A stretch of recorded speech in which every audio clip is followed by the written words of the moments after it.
이제 지금 투표일이 이제 한 3일 남았죠. 여러분 굉장히 중요한 시기입니다. 꼭 여러분 투표에 참여해야 됩니다. 시민권자들은 투표를 절대 놓치지 마시고 꼭 투표에 참여해야 돼요. 여러분의 의사를 반영해야 됩니다.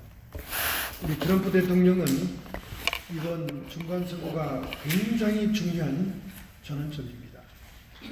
그래서 우리 많은 미국의 복음주의자들은 합심해서 연쇄 기도를 하고 있고 굉장히 기도 라인이 강력합니다. 왜냐하면 상하원을 다 완전히 장악하고 압도적인 승리가 없으면 정치가 안정될 수가 없습니다.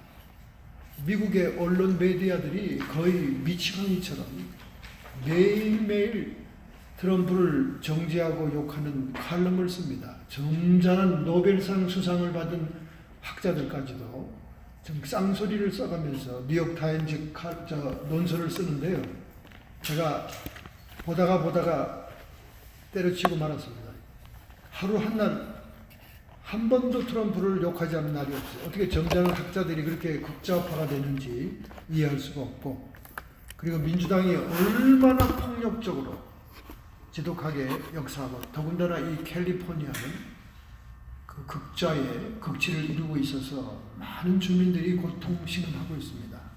사실은 해안가의 대도시에 밀집한 인구 분포 때문에 내륙 지방의 모든 보수당들은 그 표에 힘을 못 얻고 있어요. 여러분이 이제 선거가 끝나면 파란 색깔하고 빨간 색깔로 지도를 표시하는데, 캘리포니아는 가늘한 줄로 해안 도시만 이렇게 파란 줄이에요. 근데 그 인구가 내륙보다 훨씬 많으니까 캘리포니아는 보수가 힘을 못 씁니다. 이번에도 잔 콕스가 주지사가 돼야 돼요. 이 개빈 뉴섬이라는 사람은 샌프란시스코 시장하면서 얼마나 반기독교적이고 반복음적인 정책들을 많이 승인한지 모릅니다. 동성 합헌 결혼을 제일 먼저 솔선수범해서 시청해서 주례식을 최초로 시작한 시장이고, 그리고 샌프란시스코 시내에 지금도 너절하게 마약 주사를 놓았던 이 주사 바늘들이 뒹굴고 있는 이유는 이 개빈 뉴섬 시장이 무한정으로 에이즈 감염을 방지하는 뜻으로 무한정으로 마약 중독자들에게 주사 바늘을 무료 제공했기 때문에 그래요. 그래서 지금 이 샌프란시스코는 지난번 폭스 뉴스의 특집으로 슬로마하는 샌프란시스코라고 보도 특집에 길거리마다 그 주사 바늘들이 나뒹굴고 있고 애들이 지나다니는 학교 통학하는 길거리마다 그 날카로운 바늘이 그대로 뒹굴고 있습니다. 그 의료기구들은 특별 취급하잖아요, 가베지도. 근데 길거리를 나가면서 얼마나 흔하게 공짜로 줬는지. 지금 샌프란시스코는 좌우지간 하나님을 거역하는 최첨단 도시입니다. 여러분이 이 심각성을 모르고 있죠. 지금 웹사이트를 뜨겁게 달구고 있는 것은 리빙 베이 에리아입니다. 캘리포니아 탈출을 얼마나 많은 사람들이 웹사이트에 올리고 있는지 몰라요. 그래서 livingbayarea.com이라는 웹사이트에 들어가면 캘리포니아를 빨리 잘 빠져나가는 방법이 거기 다 기록되어 있습니다. 그리고 여러분이 어디에 이사 가면 어떤 혜택이 있고, 어디 가면 집값이 싸고, 어디 가면 노인들이 살기 좋고, 아주 자세한 안내와 브로커들도 소개하고 또 비즈니스도 소개하는 그런 웹사이트가 얼마나 지금 뜨겁게 캘리포니아를 다루고 있는지 몰라요. 그만큼 해안 대도시들이 아주 극좌들입니다. 여러분, 버클리 대학 수재들이 모이고 공부는 잘하는데 보수 진영의 연사가 와서 연사가 예정이 되면요, 이 버클리의 극좌파들 학생 대부분들이 폭력 도구를 들고 난폭하게 때려 부수고 그 보수 강연자를 들여보내지 않습니다. 그래서 폭력 사태가 얼마나 많이 일어납니까? 정말 캘리포니아는 심각해요. 그러니까 종말의 때에 캘리포니아는 대지진을 통해서 바닷속으로 잠긴다는 그런 예언들이 수십 년 전부터 지금까지 계속 나오고 있습니다. 하나님의 입장에서 보면 가장 증오스러운 주가 아니겠어요, 캘리포니아가. 이렇게 날씨가 좋고 이렇게 착한 사람들이 많이 살고 있는데도 불구하고 저렇게 극좌파들이 반기독교적인 정신으로 무장해서 기독교를 핍박하고 그렇게 하는 도시들이 정치 권한을 주동하고 있으니까 캘리포니아가 마리화나를 합법화함으로 인해서 얼마나 지금 미국에 문제가 많습니까? 연방 정부에서는 아직도 마약으로 분류되고 있지만은 캘리포니아는 그 폭스 뉴스의 슬로마하는 캘리포니아의 특집에서 지금 교통사고는요 옛날 교통사고가 다릅니다. 연쇄 충돌 사고입니다. 지금은 캘리포니아에서 일어나는 교통사고는 연쇄 충. 저는 하루에도 몇 번 연쇄 충돌을 목격하면서 지나가요. 왜 그런 줄 알아요? 마리화나를 피고 다니니까. 여러분 마리화나를 피우면 이 세상이 뱅글뱅글 돕니다. 그리고 환각 상태에 들어가는데 음주운전보다 더 위험한 겁니다. 근데 그거는 아무런 마리화나 이렇게 기계 갖다 대고 도수 재는 거 봤습니까? 없잖아요. 그래서 할 수 없이 LA는 외부 바깥에서는 절대 마리화나를 피지 못하게 이제 공공장소에서는 단속하는 그 시티의 규율을 만들었습니다. 근데 이쪽에서는 안 만들어요. 무제한 자유를 주는 겁니다. 무제한 자유를 주는 겁니다. 정말 세계는 종말로 치닫고 있습니다. 여러분 우리가 정신을 차려야 됩니다. 기도 많이 해야 돼요. 특별히 오늘 찬송을 인도해 주신 우리 김 전사님과 이종 전사님 특찬 너무나 은혜로워요. 이렇게 영적으로 찬송을 지도하는 우리 전사님들이 있다는 게 참으로 우리 학교의 자랑이고 감사드립니다. 또 우리 이종 전사님은 또 특찬을 들어보니까 오늘 목소리가 촉촉하게 아주 산전수전이다 거기에 섞여가지고 어쩌면 그렇게 또 감동적이에요. 제가 생각할 때는 차 타고 이렇게 가면서 들을 수 있는 복음성가집을 발행해도 되겠어요. 네, 아주 목소리가 웅장하고 좋고 제가 아주 은혜 오늘 크게 받았습니다. 참 좋았어요. 잘 개발하면 되겠습니다. 하여간 재능이 많으시네요. 네, 과거가 휘황찬란해서 그런지 모르겠지만 아니면 그 노래방에서 많이 불러 노래방 단란주점에서 많이 불러서 그런지 모르겠지만 하여간 어쨌든 지금은 성령이 지배하는 찬송이니까 얼마나 은혜로운지 오늘 제가 새롭게 감사를 드립니다. 자, 여러분 제가 지난번에도 얘기했지만은 이렇게 여러분 주일 저녁까지 쉬지 못하고 끌어들인 것을 참 죄송하게 생각합니다. 그러나 이 공부라는 것은 빨리 끝나는 게 좋아요. 끌어봤자 여러분 인생이 피곤합니다. 네, 빨리 끝나는 게 좋아요. 그래서 어떻게 해서든 빨리 여러분 끝나게 해주려고 애쓰고 있고 이미 석사학위를 받은 분들은 여러분이 성적표를 저에게 줬어요. 그걸 제가 유심히 리서치하면서 학점을 인정할 과목들을 찾고 있습니다. 우리 주디안 자매님은 한의학 공부를 잘 하셨는데 보니까 성적도 좋으시고 그리고 과목이 제가 이렇게 한국하고 관계된 의학이라서 그런지 단어들이 이해가 금방 잘 됐어요. 그래서 학점을 많이 인정받게 됐는데 우리 차종욱 전사님 이렇게 홀리네임스 칼리지 유명한 캐톨릭 스쿨입니다. 저도 1년 동안 심리학 과목 학점을 따려고 다녔어요. 제가 다닐 때는 그 카페테리아에 $1 주면요 아주 점심이 푸짐했습니다. 그거 먹는 재미로 제가 학교를 다녔죠. 그때 1년 다녔는데 그 어려운 과정 석사학위를 우리 차정욱 전사님 하셨더라고요. 근데 제가 이렇게 성적표를 보는데 이 역시 의학 용어가 어려워요. 그래서 지금 다 못 봤습니다. 어떤 학과를 인정해 줘야 되는가 굉장히 의학 용어가 어려웠어요.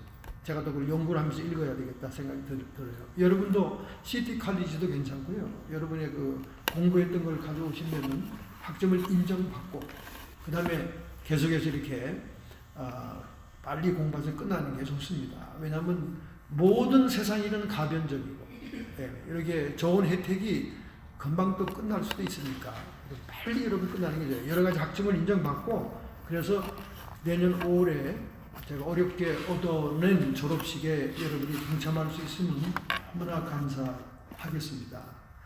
제가 얘기했죠. 지난주에 신천지는 그렇게 사방에 핍박을 받고 사회 지탄을 받고 피해자 대책 가족들 맨날 과천의 본부 앞에서 데모를 하고 모든 교회들이 집중해가지고 이 신천지를 어떻게 할 것인가 대책위원회 뭐 세미나 수없이 열어서 공격을 해도 어떻게 됐다고 그랬죠?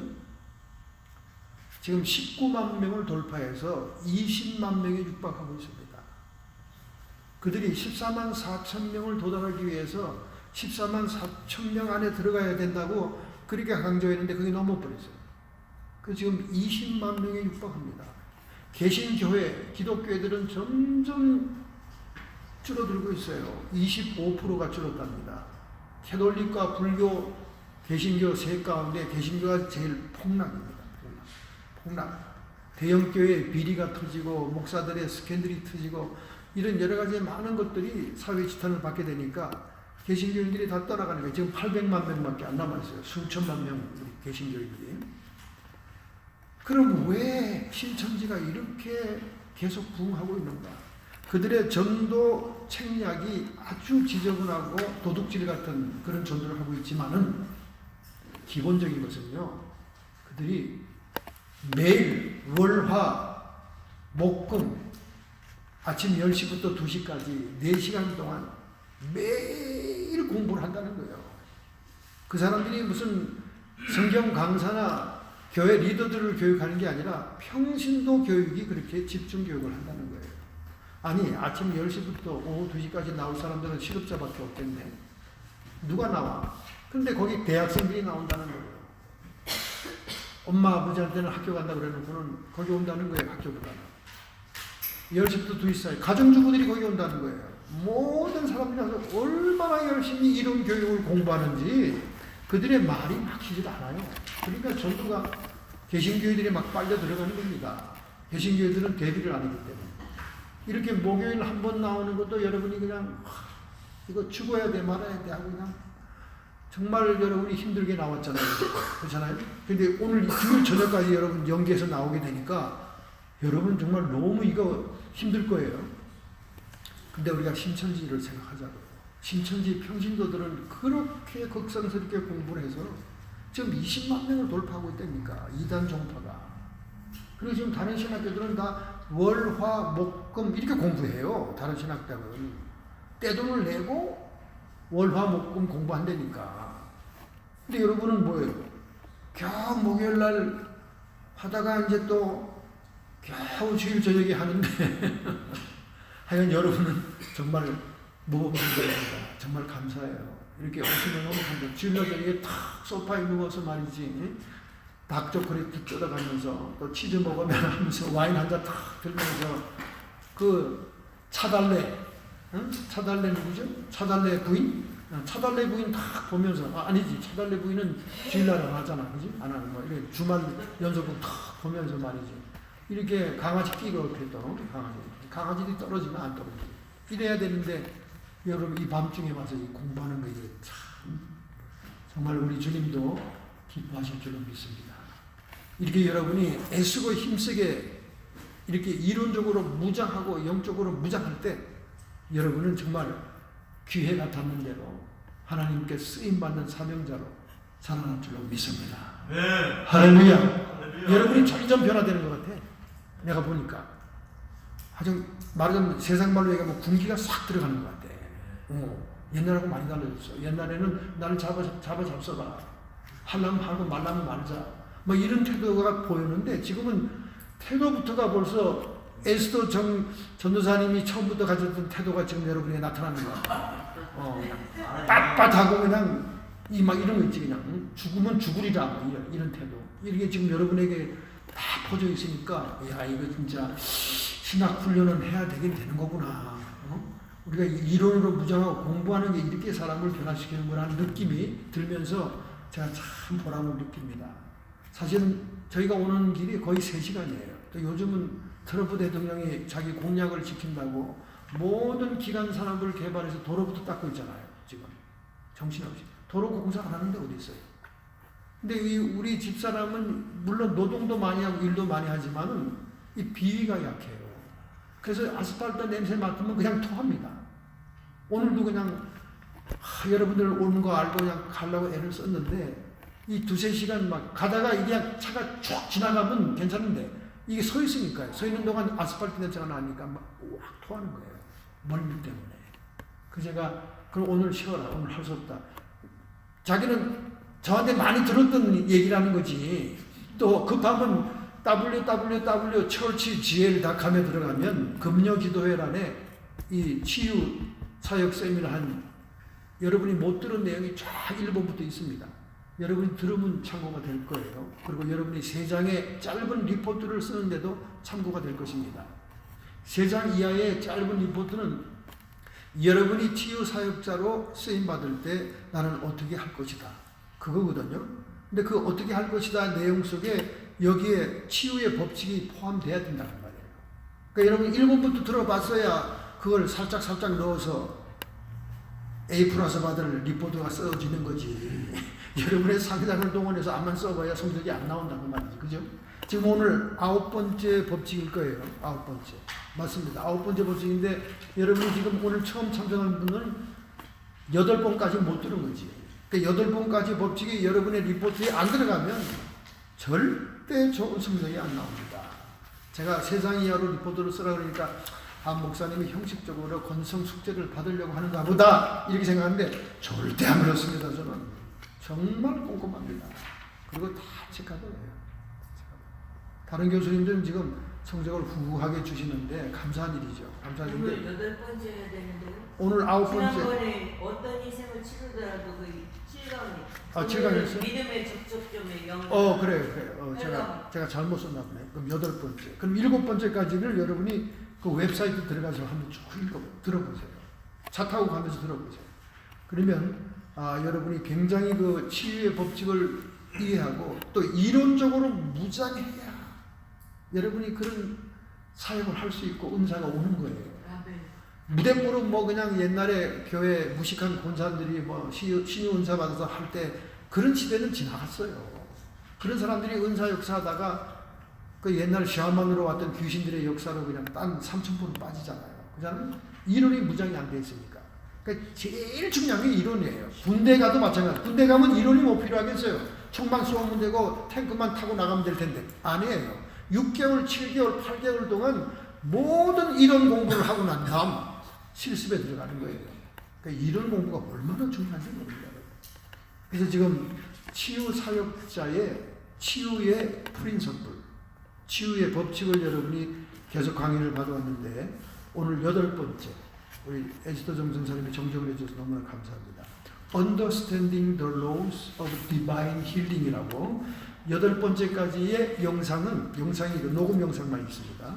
그 제 교회의 www.churchgl.com에 들어가시면 금요 기도회란에 그것이 다 올라가 있어요.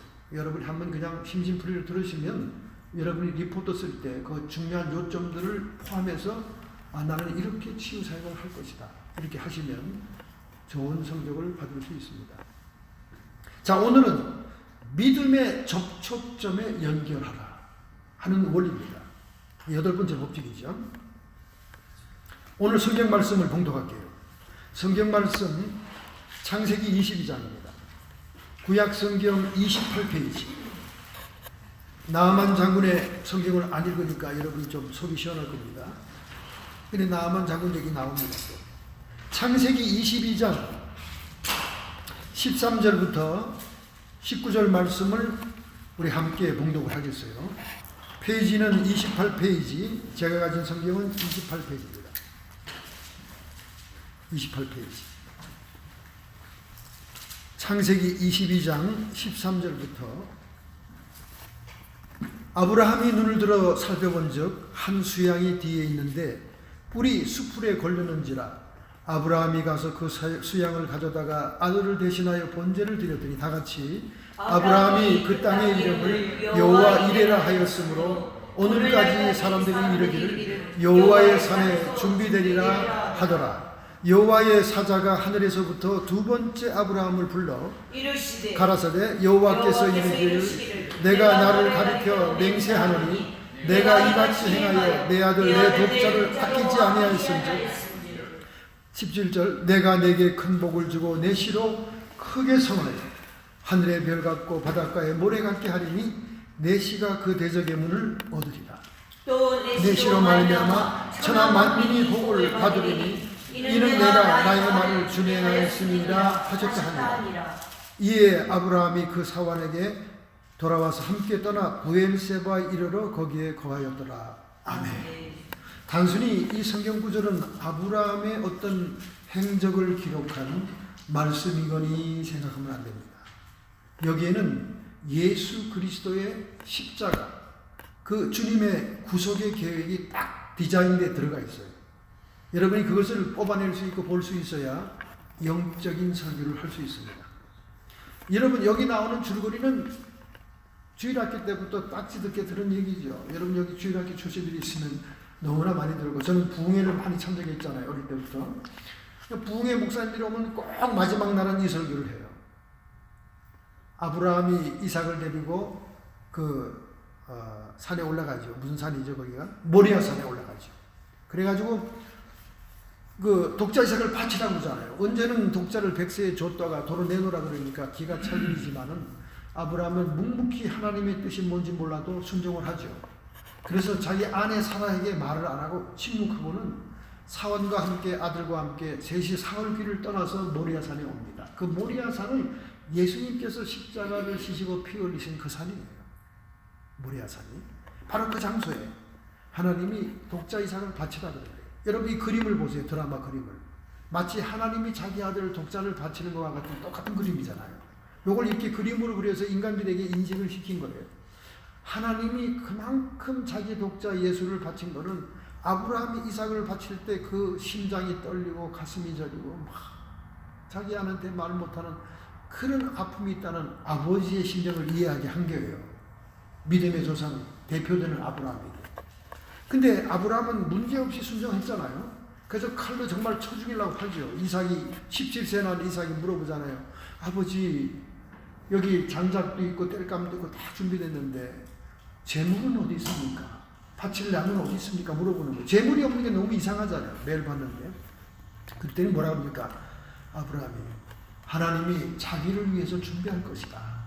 이것도 아브라함의 믿음의 표현인 거예요. 하나님이 준비할 것이다. 아들을 위로하면서 그렇게 얘기를 하는 거죠. 그런데 정말로 이렇게 죽이려고 그러니까 그 뭐라 그러는 거야? 12절에 내가 이제야 내 하나님을 경외하는 줄 알았노라. 여러분 하나님처럼 인간의 마음을 다 읽는 분 아니에요. 아브라함이 하나님을 얼마나 사랑하고 항상 제단을 쌓는 믿음의 조상인데 어찌 하나님을 사랑하는 줄을 몰랐겠습니까? 그런데 정말로 자기가 사랑하는 독자 이삭을 바치는 행동으로 반도가 밑으로 내려가는 그 행동을 보고 내가 이제야 내 하나님을 경외하는 줄 알았다. 그러니까 여러분 여기서 포인트를 잡아요. 하나님은 나를 인정하는 것은 내 행동력을 보고 인정하겠구나. 여러분 이렇게 이해해야 돼요. 그러니까 마음으로 내가 주님을 사랑해요. 손들고 찬송 부르고 막 이것도 필요하지만은 실질적으로 내가 생활 속에서 실천하는 거 보고야 하나님이 정말 네가 돈보다 나를 사랑하고 네가 일가 친척 혈족보다 나를 사랑하고 네 딸과 아들 자식들보다 자식이 우상이 아닌 나를 사랑하는구나. 하나님 그렇게 인정한다니까요. 근데 우리 한국 부모님들은 유대인 부모님 못지않게 너무나 자식을 사랑합니다. 제 주변에도 봐도 목사님들이 은퇴하고도 여전히 자식한테 매여가지고 어쩔 줄을 모르는 본들을 볼 수 있어요. 제가 그걸 뭐라고 그러는지 알아요? 자식의 우상화. 그렇게 얘기합니다. 저는 너무 그런 사람들 보면 딱 부러지게 얘기하죠. 목사님들을 쳐다보고 목사님 아직도 목사님은 하나님이 제일이 아니네요. 그 목사님의 자식들이 우상입니다. 그럼 머리를 북북 끕니다. 아니 뭐 자식 안 자랑한 사람이 어디 있어? 이러면서 얘기하는데 제가 볼 때는 심각한 문제더라고요.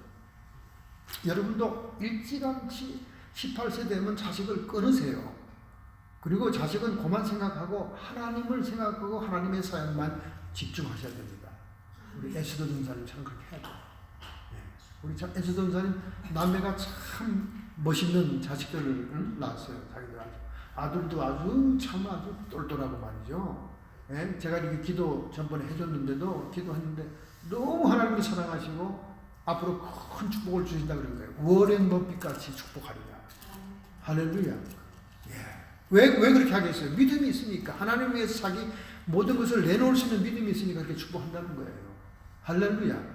그런데 전사님이 그 아들을 놓고 애지중지하고 애틋하게 생각하고 그럴 필요 뭐 있겠어요? 딱 털어버리는 거지. 그러니까 우리 애들이 독립할 수 있을 때까지만 여러분이 정성을 다하면 됩니다. 그 후에는 이제 하나님께 맡기고 툴툴 털고 하나님의 일에 나서야 돼요. 사명을 감당하면 더 그들을 축복해 주십니다. 얼마 전에 만난 자매님이 같이 식사하면서 목사님 저는 문제가 있어서 신학교 못 나갑니다. 왜 못 나가냐고요. 아직도 우리 아버지가 예수를 안 믿어요. 우리 엄마도 안 믿어요. 우리 오빠도 안 믿어요. 나만 믿어요.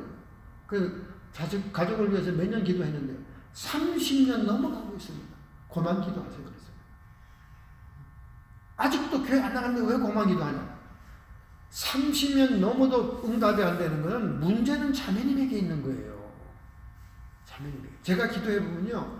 아무리 어려운 응답도 하나님이 주시고자 하면요.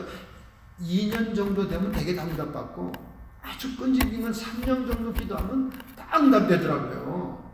하나님이 주시려고 하는 거는 안 주시려고 하는 건 안 주시지만 근데 30년 기도했으면 3년간 10번 예수 믿고도 남았어야지. 문제는 당신에게 있다는 거예요.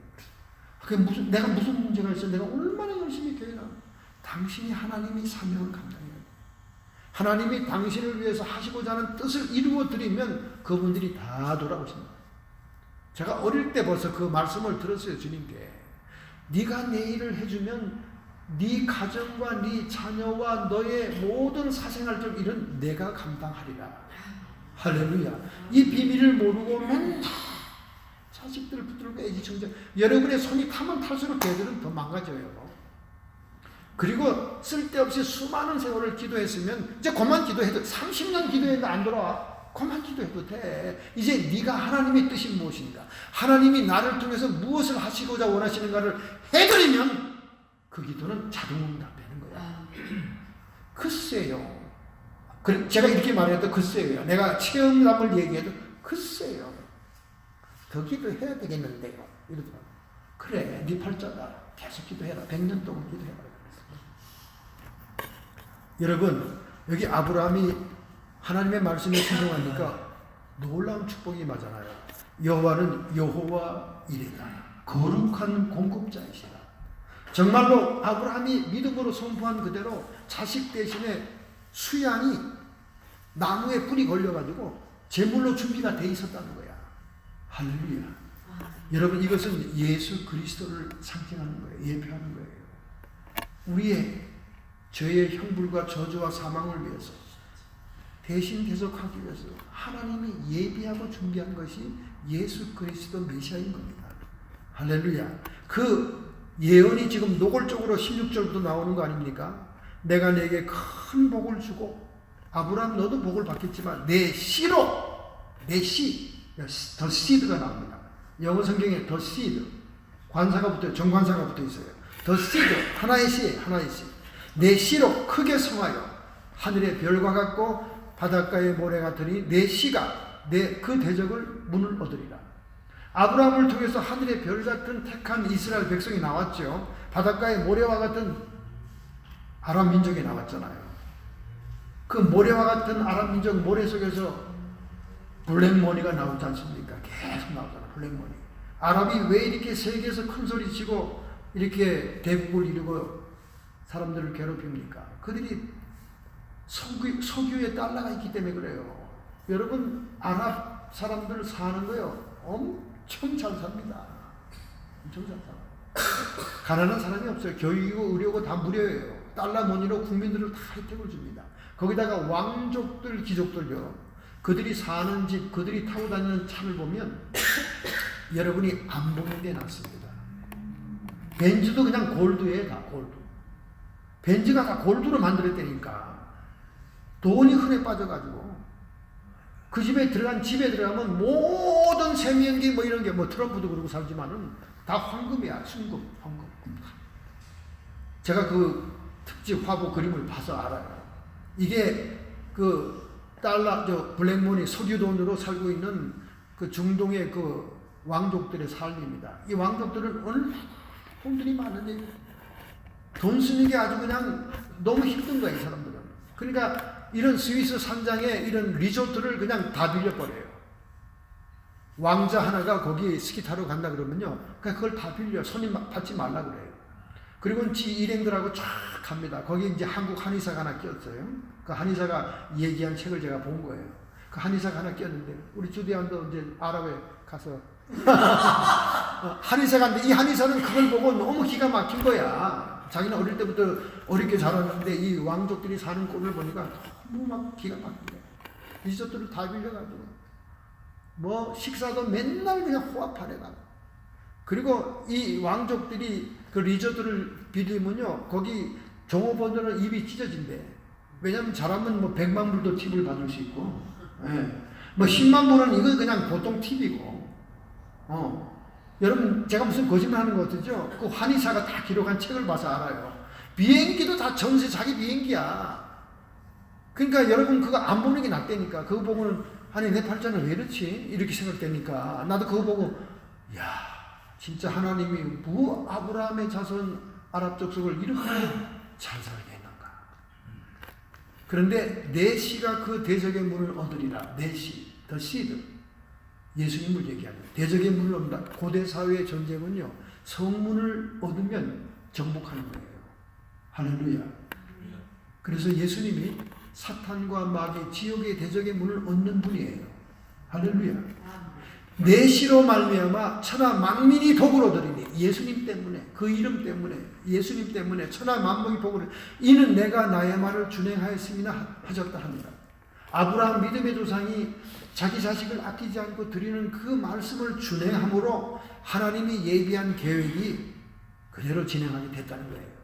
그러니 얼마나 대단한 일입니까? 오늘 이 말씀 속에 예수 그리스도의 대속, 하나님의 구원의 경륜이 다 포함되어 있는 겁니다. 포함되어 있어요. 여기에 중요한 단어가 뭐냐? 여호와 이레입니다. 하나님이 준비하는 자다.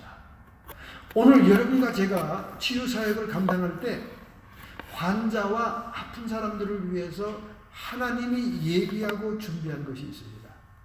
그것을 믿음의 접촉점이라고 해요. The contact point of faith. 믿음의 접촉점. 여러분, 치유가 어떤 진공 상태에서 어떤 것을 매개로 하지 않고 일어나는 법이 없습니다. 우리가 예수 믿을 그때 성령이 우리에게 임하시고 중생될 때에 내 병이 치유되거나 또 내 안에 과거로부터 역사하던 귀신들이 자동으로 나가지 않거나 그런 상태로 남아있으면 그 이후에는 누군가가 도와줘야 돼요. 목사님도 마찬가지예요. 목사님이 중생하면서 신학교 가서 공부하면서 예수 믿음으로 자기가 영적인 생활로 자동으로 병을 이기거나 귀신을 축사하거나 나갔거나 이렇게 되지 않으면 그 이후의 문제는 다 하나님이 중개자를 세워야 그것을 해결할 수 있습니다. 왜 그런지 알아요? 벌써 그런 귀신들이 자기 화가 된 거예요. 자기인지 귀신인지 구분이 안 됩니다. 아무리 그가 목사라도, 그가 아무리 사모님이라도 자기인지 귀신인지 분리가 되지 않기 때문에 그냥 같이 사는 거예요. 너무나 오랜 세월을 같이 살아왔고 이건 내 성격이지. 그런데 그게 자기 성격이 아니에요. 자기 약한 성격 속에 귀신이 확 불을 붙입니다. 그럼 광란이 일어나죠. 컨트롤이 안 되는 그런 분노 이런 것들은 다 귀신들이 역사하는 거예요. 불지르는 거예요. 근데 그게 자기 성격인 줄 알아요, 사람들이. 그러니까 자기 성격이 아니고 자연적인 게 아니라는 것을 누군가가 인식시켜주면서 성경 공부를 해줘야 그 문제가 해결돼 나가는 거예요. 그래서 모든 치유 사역에는 어떤 진공 상태에서 해결되는 법이 없어요. 무언가 접촉점이 있습니다. 할렐루야. 이것이 바로 하나님이 우리를 위해서 예비한 것이라는 거예요. 하나님이 우리를 위해서 구속만 예언한 게 아니에요. 구원, 대속, 구속을 at one moment라고 하잖아요. at one moment. at one moment를 음절로 나눠보면 at에다가 one, at 위치를 가리키는 단어지요. one, 하나, moment. 주님과 내가 하나가 되는 것이 구속이요 대속이다 그 말이에요. at one moment. 그래서 우리가 구원만 이렇게 우리의 중재자가 되는 메시아 예수님을 통해서 받는 게 아니라 치유도, 모든 영적인 문제 해결도 중재자가 필요하고 믿음의 접촉점이 반드시 있다는 거예요. 할렐루야. 그래서 그걸 여러분이 제대로 이해하게 되면 치유가 굉장히 쉬워집니다. 예를 들면 모세와 그의 지팡이가 있잖아요. 아니 모세만 보내면 되지 왜 모세에게 지팡이, 그 모세의 손때가 묶고 처가살이 하면서 목동하면서 양들을 끌고 다니던 그 마른 나무에 손기름이 반질반질한 그 지팡이를 왜 함께 보냅니까? 하나님은 그의 지팡이를 통해서 이론적이고 세상 학문에 능통했던 이성적인 인간인 모세. 여러분 모세가 모세오경을 썼잖아요. 라이팅 하는 사람들, 글 쓰는 사람들, 저자들은요 굉장히 라시칼한 사람이고 이성적인 사람이에요.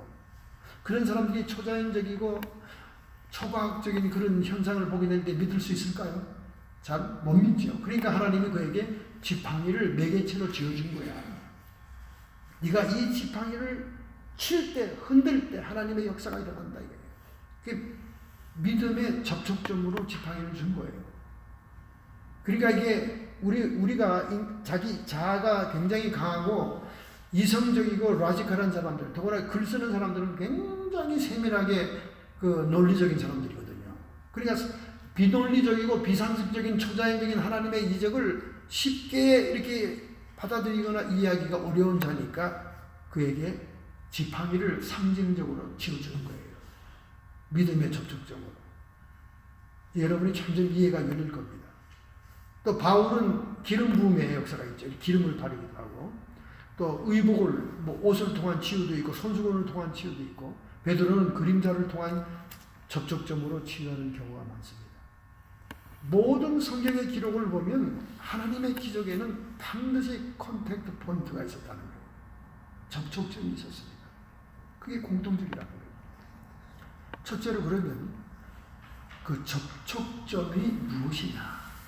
접촉점이 무엇이냐? 그것은 보이지 않는 은혜, 보이지 않는 은총의 가시적인 전달자다. 여러분이 이제 앞으로 영적인 사역을 하다 보면 이런 회의가 될 때가 옵니다. 야, 이거 나 진짜 이거 뭐 하는 거 이거 맞는가? 왜냐하면 하나님은 안 보이잖아요. 그리고 여러분이 뭐 선포하고 떠들고 하는 것이 다 안 보이는 영적인 현상이라고요. 그렇잖아요.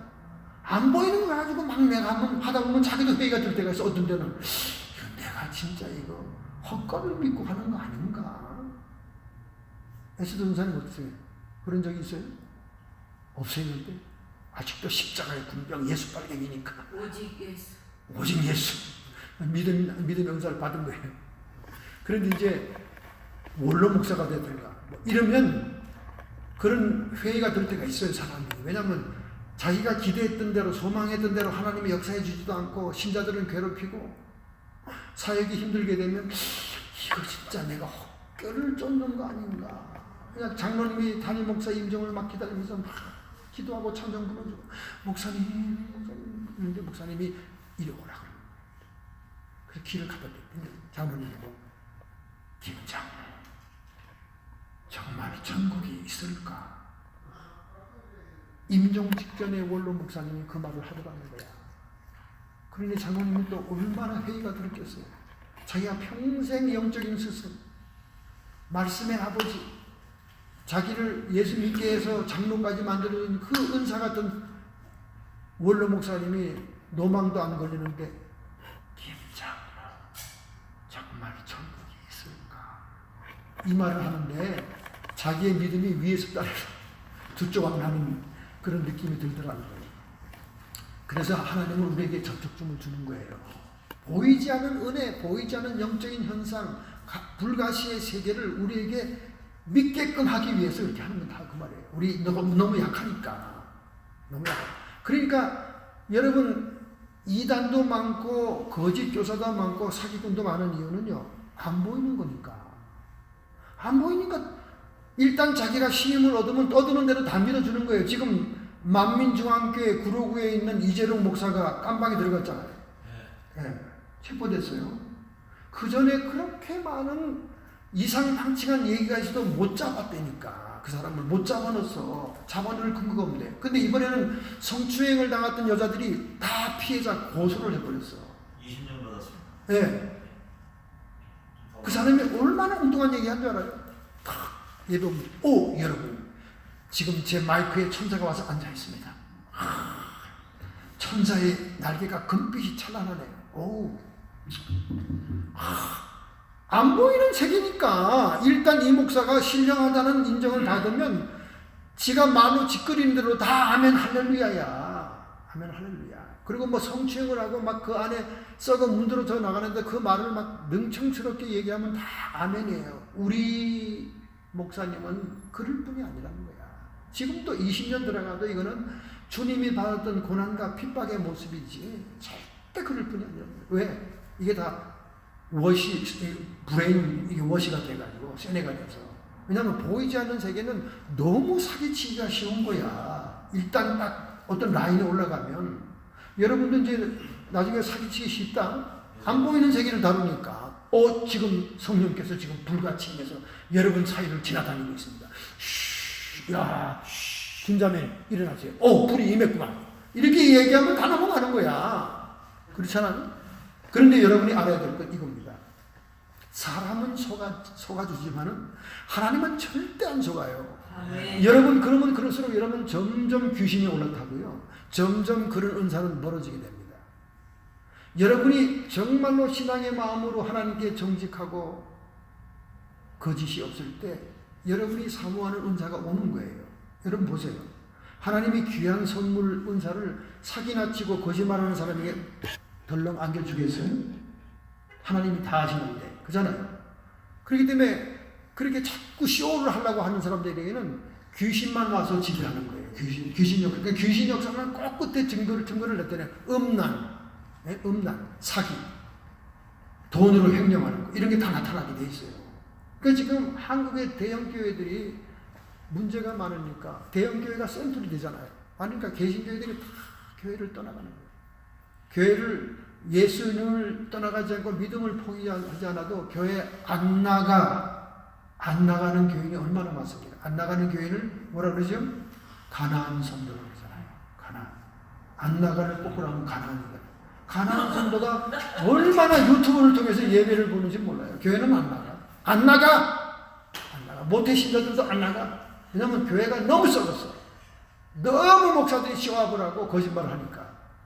지금 뭐 하나님의 계시가 임했다는데 그걸 어떻게 누가 그걸 점검해? 누가 그걸 분석할 수 있어? 지가 받았다는데 지금 성령께서 말씀하고 있습니다. 그러나 하나님은 아시죠. 그런 분에겐 절대 하나님이 계시를 앞으로 더 이상 안 주는 거예요. 은사를 주지 않습니다. 그러면 누가 와서 점령합니까? 사탄이 점령하죠. 그러니까 여러분이 굉장히 영적인 문제를 얘기할 때는 정직해야 됩니다. 거짓이 없어야 여러분이 앞으로 소망이 있어요. 정직해야 돼요. 내가 모르면 모른다고 그래야 돼요. 모든 목사님을 존경하는 신자들은 목사님은 아시지요? 목사님 그럼 앞으로 제가 어떻게 될까요? 한 말씀 해주시죠. 그러면 그 사람에 대해서 기도해도 뭐 받은 게 없으니까 목사님이 당황스럽잖아요. 근데 이거 모른다 그러면 이 사람이 또 나를 신임하지 않을 것 같으니까 억지로 지가 생각나는 대로 지어서 얘기한다고요. 괜찮을 겁니다. 우리 주님이 말씀하셨어요. 이렇게 거짓말 하잖아요. 그 다음부터는 절대 주님이 말씀하지 않습니다. 여러분이 어디에서 떨어졌는지 그 자리를 알아라고 성경이 말하잖아요. 그러면 어디에서 여러분이 거짓말하고 어디에서 부정한 짓을 하고 어디에서 쇼를 한 것을 딱 그 지점부터 여러분 더 이상 하나님이 역사 안 해요.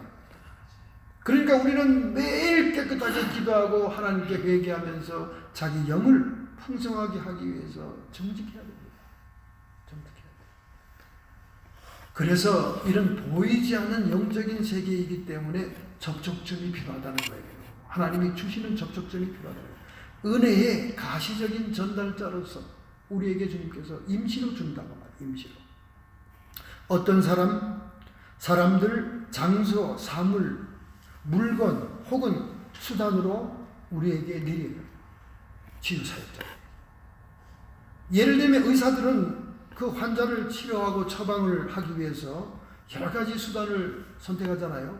개인적으로 진단하거나 또는 연령을 또 생각해 보거나 그의 건강 상태와 그의 건강의 이력, 지금까지의 건강의 역사 등을 기초해서 진단을 해서 처방을 하지 않습니까?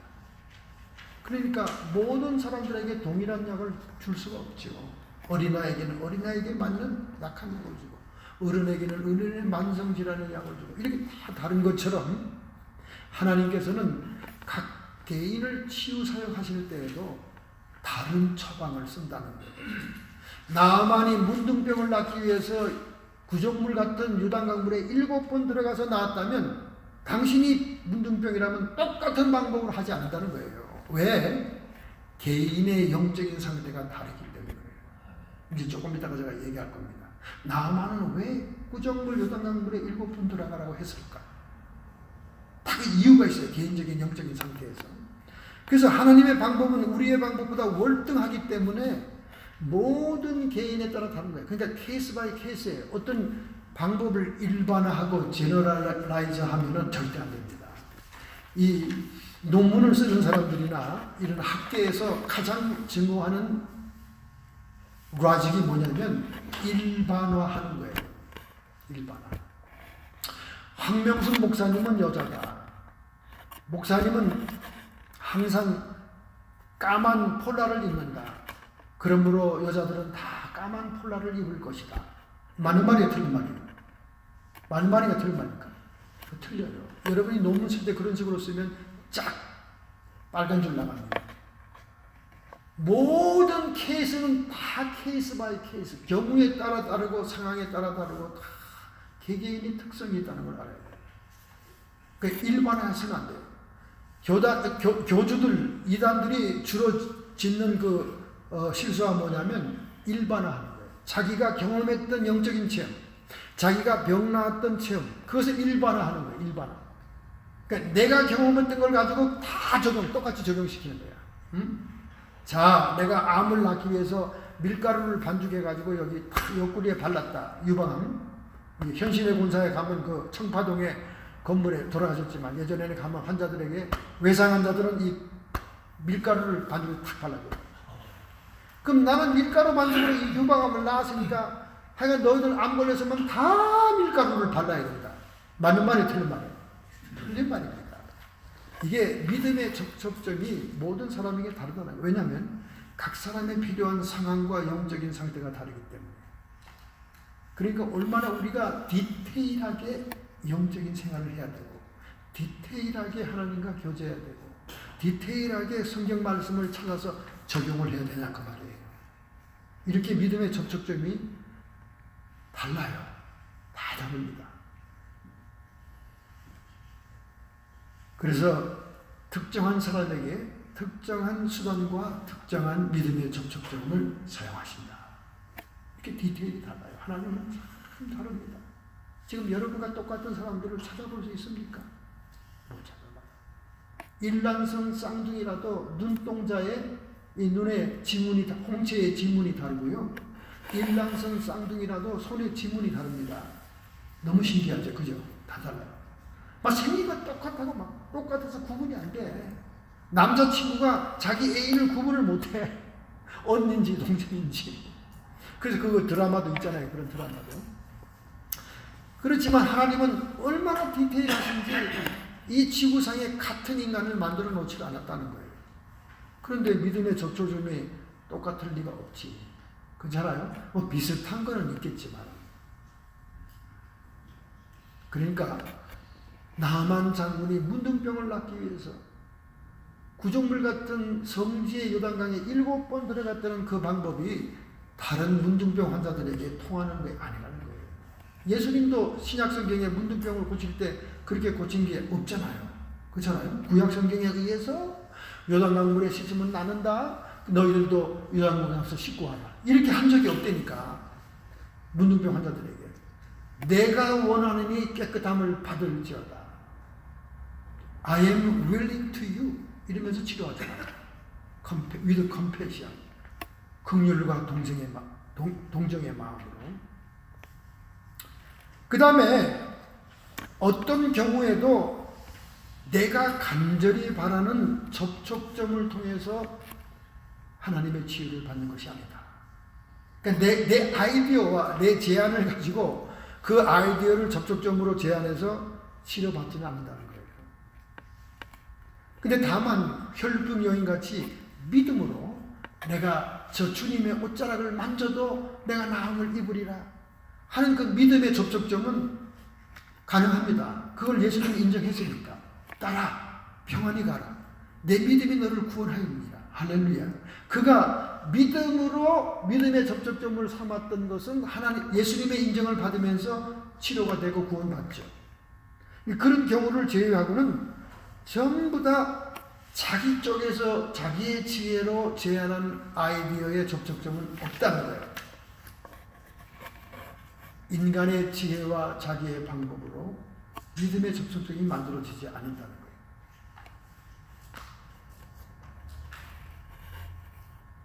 우리 하나님은 여호와 일의 거룩한 공급자이십니다. 여러분이 질병에 있거나 환난에 있거나 문제에 봉착해 있거나 어떤 것에 대해서도 예비하고 준비한 믿음의 접촉점이 있다는 거예요. 나의 구원을 위해서 예수님이 준비되었듯이. 할렐루야. 이 여호와 이레라는 이 말씀 놀라운 말씀이잖아요. 이 아브라함에게 줘가지고 지금 세계 역사가 그대로 이루어지고 있지 않습니까? 아랍은 아랍 민족대로, 이스라엘은 이스라엘대로. 그러면 왜 나만 장군은 그 구조물 같은 요단강물에 7번 들어가라 했을까? 참 자존심이 센 사람인데 수리아의 영웅이었고 전쟁 영웅이었고 아람 왕의 사랑을 받는 자였고 그리고 모든 백성의 칭송을 받는 영웅의 대장군입니다. 얼마나 프라이드가 강해요. 그 찬란하게 빛나는 금빛 갑옷 밑에는 누구에게도 공개할 수 없는 비참한 문둥병이 자라고 있었던 거예요. 살이 썩습니다. 여러분 문둥병 걸리면요 인생 끝난 겁니다. 인생 끝난 겁니다. 제가 나와저천에서 한국선 목회했기 때문에 알아요. 압니다. 가족도 다 분해되고요. 그래서 나환자 소록도 갔다 와가지고 나환자천에서 만난 여자하고 나환자끼리 결혼해요. 그리고 거기서 또 나온 자식들이 있어요. 미가마라고 하잖아요. 미가마. 애는 멀쩡한데 문둥병 보균을 가지고 있을 것이라고 추측하는 거죠. 애들이 멀쩡해요. 근데 걔들을 목사 이름이 학부모가 돼서 이 동네 학교에다 다 심어서 놓아야 됩니다. 놓아놓으면 나중에 그 들키면 학부 형들이 대문을 일으키고 또 쫓겨나요. 그럼 다른 학교 또 숨어서 잠입에 들어가요. 그렇게 공부를 끝낸 그들이 얼마나 많은 신학생 목회자가 나오는지 몰라요. 할렐루야. 얼마나 감사합니까? 그 부모들의 처참한 환난과 고통을 봤기 때문에 그들은 인생의 깊은 고난이 뭔지 아니까 하나님께 헌신하죠. 수많은 학생들이 목사가 되는데 목사님 한국에 나오면 좀 만납시다는 애들이 후배들이 무척 많습니다. 그럼 나만 왜 요단강이냐? 자기가 원하는 대로 자기 상처 위에 막 하나님의 선지가 손을 흔들면서 거창한 예배의식을 베풀어주면서 말이죠. 내가 보니까 위선자들일수록 행사가 거창하더라고. 위선자일수록. 뭐 결혼식도 뻑적지근하게 하고, 뭐 팔순잔치도 뻑적지근하게 하고, 제가 어저께도 팔순잔치 갔다 왔는데 뻑적지근하게 해요. 하늘나라 잔치가 뻑적지근해야지. 세상에서 뭘 그래 간단하게 가족끼리 식사하고 말지 뭘 그렇게 그냥 대식당을 빌려가지고 자기 과우다시 하느라고 그냥 사람들을 불러 모아가지고 식사 시간 11시에 들어가는데 식사를 먹은 시간이 1시 반. 그것도 중국 요리 그거 별것도 아닌 거야. 처음엔 너무 짜게 나와가지고 당장 주방장 불러다가 소금 넣지 말라 그래가지고 겨우들 먹은. 보통 우리 북경 반점 가도 그거보다 나아 음식이. 근데 그 부자촌에서 그냥 부자 식당에서 그 음식 먹겠다고 사람들을 불러놓아서 진액을 빼죠. 그래 이 영웅이니까 막 거창하게 자기를 좀 치료해주길 원했는데 아니 선지자는 얼굴도 안 보이고 게하시라고서 하는 사원이 나서 말만 전달하는 거예요. 저 우리 주인께서요 요단강에 가서 7번 그냥 들어갔다 나왔다 하면 된답니다. 그리고 잘 가세요. 그랬단 말이야. 그러니 이게 얼마나 분노가 치밀어. 딱 정식으로 나와서 자기를 대접을 하고 만나서 안방으로 끌어들여서 차대접을 하면서 내가 어떻게 할 것이라는 프로젝트 스케줄을 얘기해주고 뭐 이렇게 해야 되는데, 아니 요단강물 저 구정물이 우리 수리아에 있는 강물보다 더 좋다는 말이냐 저게. 여러분 요단강물이 구정물이에요. 그리고 우기철이 아니면 바닥이 보이는 그런 졸졸 시냇물이에요. 뭐 들어가 잠길 것도 없어. 그냥 쭈그리고 앉아야 돼. 그런 물인데 자기 나라 강물이 더 낫다는 거야. 막 화를 내고 분노를 내면서 씩씩거리, 야 가자 막 이러니까 그 현명한 동역자 동본자들이 추문을 하잖아. 주인이시여, 선지자가 무슨 일을 하여라 해도 지푸라기라도 잡아야 할 입장에 그거 뭐 못합니까? 7번 들어갔다 나오는 걸. 그러니까 한 번 들어갔다 나오면서 이게 좀 뭐 변화가 돼야 되는 거 아니야? 아무 일치도 않잖아. 얼마나 불평하고 짜증 부리면서 마지막 7번째 나왔을 때 어린아이 피부같이 찬란하고 하얗게 부드럽게 되었더라. 왜 도대체 나아만을 요단강물에 넣어야 됩니까? 그는 영웅과 대장군이라는 고집이 있는 사람이었어요. 모든 세상이 자기 방식대로 돌아가야 됩니다. 이게 깨져야 돼요. 여러분이 하나님의 종이 되고 하나님 주님의 제자가 되고 믿는 자가 되려면 자기의 아집과 자기 식대로 해야 된다는 그게 깨져야 돼. 그게 깨져야 돼요. 두 번째는 교만이 있지 않습니까? 교만은 하나님을 예배할 수도 없고 하나님을 경외할 수도 없습니다. 자기가. 여러분은 참 인생의 고난을 많이 받아서 참 지금 겸손한 상태에 있는 거예요. 그죠? 네. 제가 여기서 봐도 여러분 참 겸손합니다. 근데 또 교만 있다니까. 어느 구석에 또 그게 숨어 있어요. 이렇게. 그러니까 하나님이 딱 그를 처방하기를 너는 구정물 강물에 들어가야 돼. 자신에 대해서 죽어야 돼. 그럴 때 하나님의 치유가 임하는 거야. 할렐루야. 그러니까 이게 꼭 택한 백성들의 세례받는 의식하고 비슷하잖아요. 자아가 깨어지고 부서지는 체험, 자기가 죽는 체험을 물속에 들어감으로써 하는 거예요. 그 구정물 들어가면서. 그리고 나올 때 자기가 새로운 모습으로 변화되는 것을 거듭하는 거죠. 옛 것은 지나갔으니 보라색 것이 되었다. 자기가 죽어야 돼요. 이걸 십자가의 체험이라고 합니다. 이 십자가가 멸망하는 자들에게는 부끄러운 것이고 구원을 얻을 우리에게는 하나님의 능력이라. 할렐루야. 먼저 여러분과 제가 십자가의 체험이 있어야 그 다음에 성령이 오시는 거예요. 그리스도 예수의 사람들은 정과 욕심을 십자가에 못 박았느니라. 할렐루야. 정말 여러분 못 박았어요? 정과 욕심을. 어떻습니까? 와, 제가 이제 목회 50년 석양이 지고 있는데요. 교회 나오는 인간들, 정과 욕심을 못 박은 인간들 거의 본 일이 없습니다. 거의 본 일이 없어요. 얼마나 욕심들이 많은지. 욕심을 가지고 와서 교회 와서 번영신학을 찾는 거야. 내가 잘 먹고 잘 살아야 되고 내 새끼들 다 잘 돼야 되고. 거기에 only 목적이 있어. 그게 무슨 정과 욕심을 못 박았어. 자기 부정이 없는 거지. 자기가 살아있는 거지.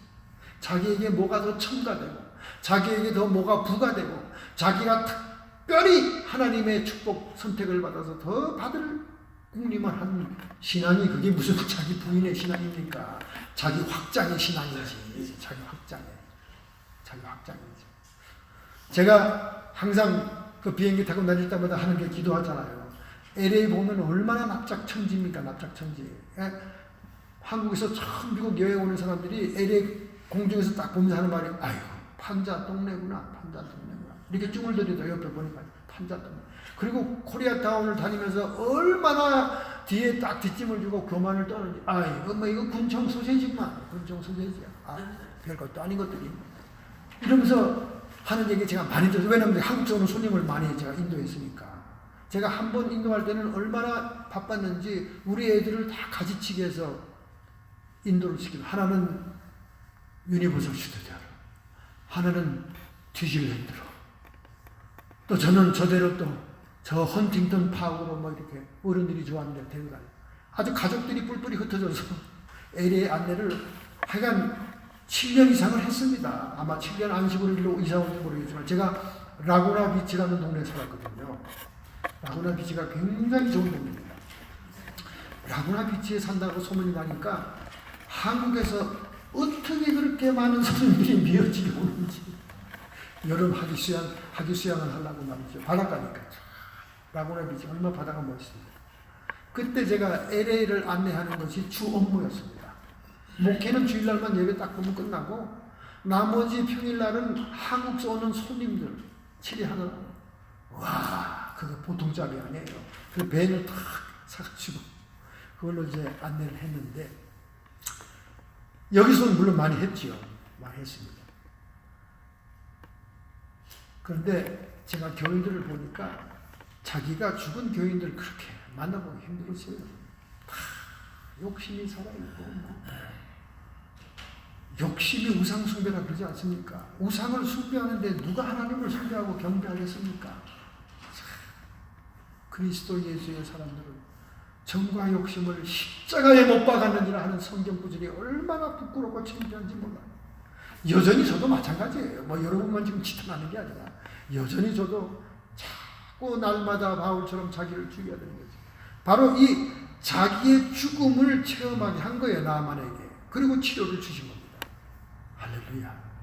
그러니까 그가 정말로 진심으로 하나님을 경배하고 감사하고 찬양하면서 돌아가지 않았습니다.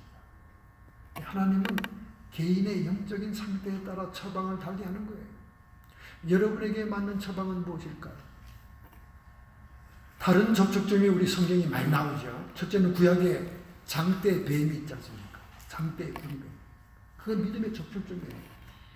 광야에서 불뱀들이 불만 불평하는 백성들의 뒤꿈치를 물고 막 쓰러지고 독에 걸려서 붓고 막 죽어가니까 모세가 하나님께 기도했을 때 하나님이 믿음의 접촉점으로서 장대 위에 구리뱀을 매달아라.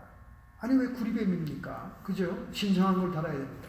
근데 구리뱀이 장대에 매달은 그 구리로 된 뱀은 이미 죽은 뱀이다 그 말이에요. 그러니까 광야에 살아서 펄펄 뛰는 불뱀들이 죽은 것과 같이 생각하게 하는 믿음의 접촉점으로 구리뱀을 들게 하니까 그 구리뱀을 찾아보는 자마다 모든 뱀의 독에서 사망에서 건진받고 그 불뱀이 물러간다는 것입니다.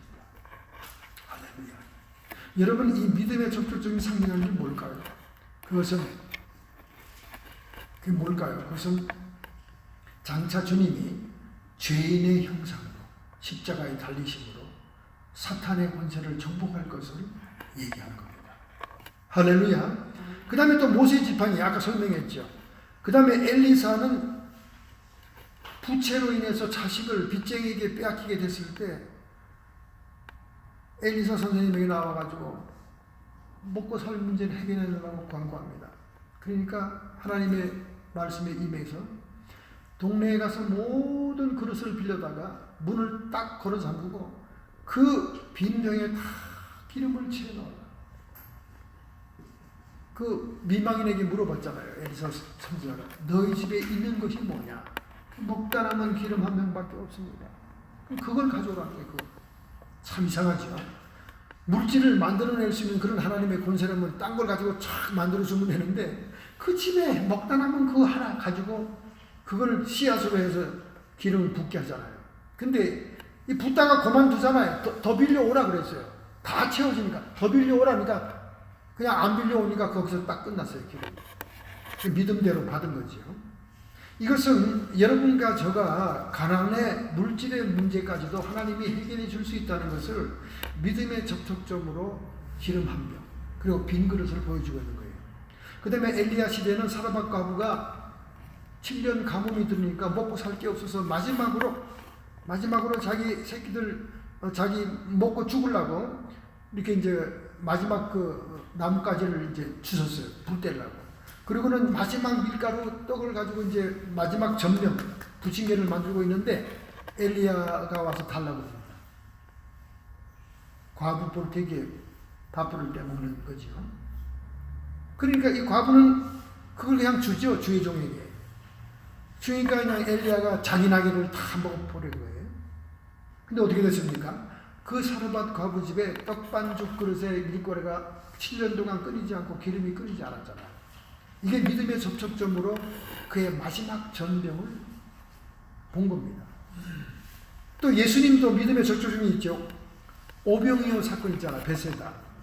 아니 2만 5천 명을 동시에 먹일 수 있는 그런 하나님의 권능이 임한다면 아니 그 어린아이의 도시락 오병이어 보리떡 5개 물고기 2는 뭐가 필요한 거야? 전 참 어릴 때 성경 읽으면서 질문이 많았어요. 아니 그거 없어도 하나님이 할 수 있는데 그게 왜 필요하냐고 말이지. 그건 그냥 애한테 그냥 돌려주고 기적을 2손 들고 그냥 일으키면 될 텐데 그거 왜 그렇게 하셨을까? 근데 하나님께서는 예수님께서는 그거를 믿음의 접촉점으로 사용한 거예요. 할렐루야. 마찬가지입니다. 뭐 교회 뭐 여러 하나님의 사역에 뭐가 필요해서 뭐 이렇게 헌금을 좀 이렇게 광고를 하면 맨날 죽는 소리 하는 사람이 있어요. 목사님 저는 없어요. 먹고 죽을래도 없어요. 없으면 1불이 없습니까? 5불이 없습니까? 하나님은 그 물질의 크고 적음을 얘기하는 게 아니에요. 그 믿음으로 낸 그 돈을 믿음의 접촉점으로 역사하는 겁니다. 할렐루야. 다른 분을 통해서도 헌금하게 하고 하나님의 풍성한 축복이 임하는 거예요. 근데 이게 사람들은 처음부터 마음을 먹지 않고 자기는 돈 없는 사람이니까 열외 이렇게 생각하고 헌금을 아예 안 할 생각을 하는 분이 있어요. 어떤 분이 옆에 개척교회가 우리 동네에 있었는데 거기 재정하는 사람이 이렇게 얘기하더라고요. 목사님 어떤 권사님이요 맨날 권사님 이름으로 헌금 봉투에 냈는데요 1불짜리가 들어있어요.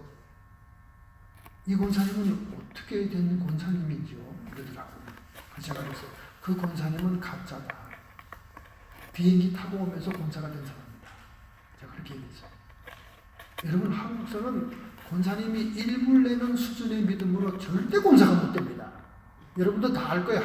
갔다 온 분은 다 알 거야. 권사님들이 한국의 위치가 어떤 위치인지. 예? 알죠? 한국의 권사님들이 교회에서 어떤 위치인지 여러분 다 알아요. 1불 정도 헌금으로 습관이 된 사람이라면 그건 권사가 아니에요.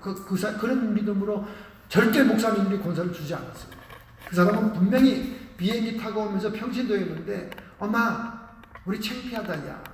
오랫동안 신앙생활해도 엄마가 집사도 아니면 어떻게 해. 그냥 비행기 내리면서 그냥 새로운 교회 목사님 만나면 권사라 그래요. 권사. 그런 가짜 권사예요. 정말 나중에 알아보더니 가짜더라고요. 정말 가짜더라고요. 아니 목사님은 돈으로 사람을 아니죠. 믿음의 접촉점. 그 믿음이 자기가 있으면요 어떻게 해서라도 얼마라도 냅니다. 내요. 제가 평생을 헌금과 성도들의 성미로 이 몸이 형성됐기 때문에 얘기하는 게 아니라 제가 헌금을 아주 혐오하고 증오하던 그래서 목회가 거의 끝나가는 때까지 헌금은 전혀 강조하지 않은 사람입니다. 그랬더니 어떤 날 아버지가 저를 딱 고참이 쫄병을 부르듯이 부르더라고. 기합 부르더니 교회 옆담으로 딱 갔더니 내가 여기 몇 년을 다녔는데 너는 헌금 설교를 한 적이 없다. 아버지 아시다시피 제가 목사들로 얼마나 헌금 때문에 놀림 받았어요. 고등학교 끝날 때까지. 그러니까 내가 거기에 아주 그냥 컴플렉스가 있어서 얘기하기 싫어요. 그거는 네 사정이고 헌금을 얘기하지 않으면 성도들이 복받을 길이 없다. 그러면 저에게 심각하게 얘기하더라고요. 그래서 그때부터 조금 이제 헌금을 얘기하기 시작했어요. 11조. 근데 1년에 한 번 11조 얘기하는데도 집사들이 탁 일어나서 나가는 집사도 있고 또 친조 시간에 뭐 11조 얘기를 왜 하냐고 막 따지는 사람도 있고 별 사람이 다 있더라고요. 그때부터. 이 헌금 문제가 참 심각하구나 생각이 들더라고요. 어쩌면 그렇게 성경에 나와 있는 건데도 그렇게 목사한테 톡백을 하고 따지는지 참 미국 신자들은 메이드 인 USA는 참 알아줄 정도입니다. 메이드 인 USA는 알아줄 정도.